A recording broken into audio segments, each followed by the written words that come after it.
Karamihan sa mga lesbian ay laging iniiwan. Bakit nga ba karamihan sa mga lesbian lagi na lang nasasaktan? Ano nga ba daw yung prayers ng may mga healthy relationship dyan? Bakit yung ibang lesbian hindi man lang maambunan?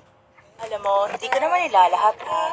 Pero dito sa TikTok, ang dami ko nakikita ng lesbian na malungkot, umiiyak, nililibang lang yung sarili, nag-scroll lang sa FYP. Yung bang ang bigat ng pinagdaraanan nila dahil sa hindi magandang nakaraan nila. Maging ka-LDR man yan, long-term, or ka-situationship.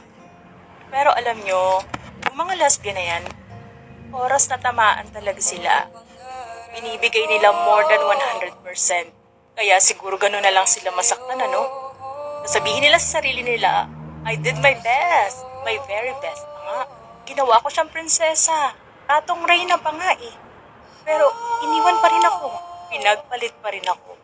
Isang mahigpit na yakap sa mga broken-hearted na lesbians, hindi pa man dumarating ang tamang tao sa buhay nyo.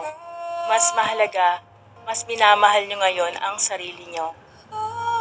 Sana mag-heal ka na, sana umusad ka na, at sana dumating na yung taong araw-araw ipaparamdam sa iyong mahal ka.